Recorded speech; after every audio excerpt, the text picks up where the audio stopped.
장벽 크림, 수분 크림 도대체 뭐가 달라? 똑같은 거 아니야? 아니죠. 이 두 크림은 완전히 다른 역할을 하거든요. 여러분 혹시 이런 경험 없으세요?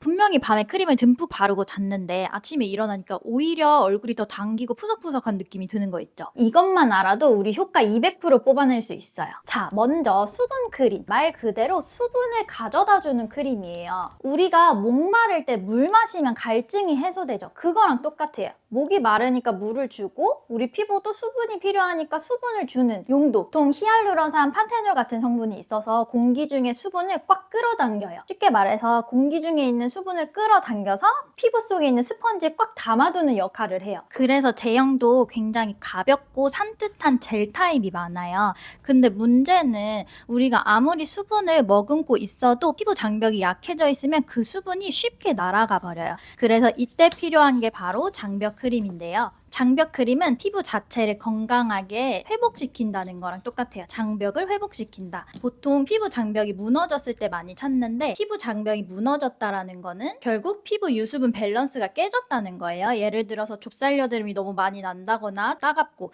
그런 피부들을 말해요. 그리고 조금만 건조해도 자극이 굉장히 심한 피부들이 있잖아요. 이런 경우들이 다 장벽이 약해진 상태예요. 특히 요즘에는 나이아신아마이드나 비타민C 잘못 과도하게 발라가지고 장벽이 무너지신 분들이 굉장히 많거든요. 그럴 때 피부 따가워요. 그런 것 또한 장벽이 무너진 거랑 똑같아요. 우리 피부에는 원래 천연 기름막이라는 게 있어요. 세라마이드, 콜레스테롤, 지방산 이 세 가지 성분들로 이루어져 있어요. 그래서 뭐 세콜지 성분이라고 부르기도 하는데 장벽 크림을 고르실 때는 세콜지 성분이 들어갔는지 일단 확인하시는 게 중요하고요. 이 천연 기름막이 있지만 과도한 세안이라든지 과도한 각질 제거 이런 것들 때문에 천연 기름막이 다 날아가 버리는 경우가 많아요. 그러면서 외부 자극에도 굉장히 쉽게 무너지는 피부가 되는 거고 결론적으로 장벽 크림은 무너진 기름막을 다시 회복할 수 있도록 도와주는 크림인 거고 시술 후나 예민한 피부, 장벽이 무너진 피부에 많이들 쓰고 있어요. 근데 제가 아까 세콜지 성분이 들어간 장벽 크림을 고르시는 게 좋다고 말씀드렸는데 세라마이드, 콜레스테롤, 지방산이 들어갔다고 무조건 다 좋은 장벽 크림은 아니고 한 가지 조건을 확인하시는 게 좋아요. 장벽 크림에서는 유명한 연구가 있어요. 요 연구 논문인데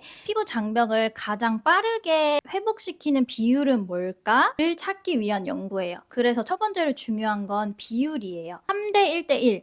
요 비율대로 함량이 들어갔을 때 피부 회복 속도가 빨랐다, 장벽이 빠르게 회복되었다 라는 연구 결과가 있었고 반대로 이 비율이 깨지잖아요. 예를 들어 지방산의 비율이 너무 높아져 버리면은 오히려 자극적이고 회복이 더뎌진다는 결과도 있어요. 유분감이 많으면은 보습도 잘 되고 장벽도 빨리 회복되는 거 아니야? 하실 수 있는데 그런 것 또한 아니라는 거 중요하고 두 번째로 중요한 거는 함량이에요. 많다고 무조건 좋은 것도 아니고 균형이 되게 중요한데 2% 함량만으로도 눈에 띄는 개선 효과가 있었다고 해요. 일단 세콜지 성분들은 원가가 굉장히 높아요. 그래서 높은 함량을 넣기도 어렵고 화장품에 이 함량을 높이면 다 좋은 거 아니야? 라고 생각할 수 있는데 그러면은 굉장히 바르기가 어려워져요. 엄청 꾸덕하다거나 이렇게 잘 펴지지도 않는다거나 그런 불편감이 있거든요. 그래서 너무 높을 필요는 없고 함량도 딱 2%요 정도면 적당하다라고 알아두는 것도 좋을 것 같고요. 그리고 마지막으로 세라마이드에는 종류가 여러 가지예요. 다 알아둘 필요는 전혀 없고 그중에서 EOP라는 세라마이드 종류가 있는데 요거는 세라마이드끼리 결합하는 성질을 갖고 있어서 장벽을 더 튼튼하게 만들어줘요.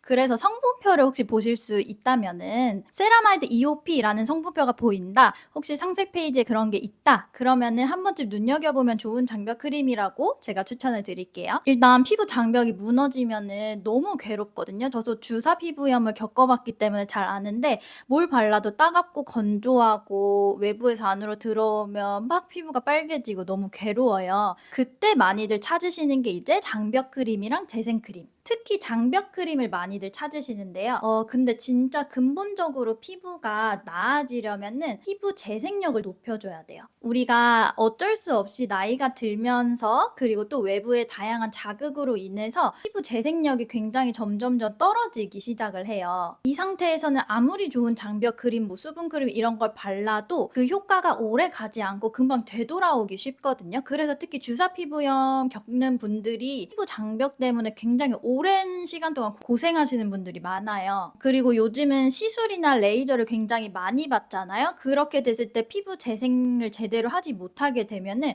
피부 장벽이 굉장히 무너지기 때문에 고생하시는 분들 또한 너무 많고요. 피부가 회복할 시간 없이 재생할 시간 없이 자극만 계속 되면은 장벽은 계속 더 무너지게 되는 거고, 그러면서 이제 뭐 피부염이라든지 민감해지고 홍조가 발생하게 돼요. 장벽 크림을 바르는 것도 중요하지만 진짜 중요한 거는 결국 내 피부 재생력을 높이는 게 엄청나게 중요한 거고, 피부 재생력이 올라가잖아요. 그러면 어떤 제품을 써도 훨씬 흡수가 잘 되고 외부 자극에 그렇게 쉽게 무너지지 않는 피부가 돼요. 장벽 크림도 써보고 수분 크림도 써보고 이것저것 다 해봤는데 피부가 그대로면 피부 재생력 쪽으로 초점을 두는 것도 방법이에요. 제가 앞으로도 피부 재생력에 대해서 여러 가지 영상을 만들어 볼게요. 오늘도 시청해 주셔서 감사합니다.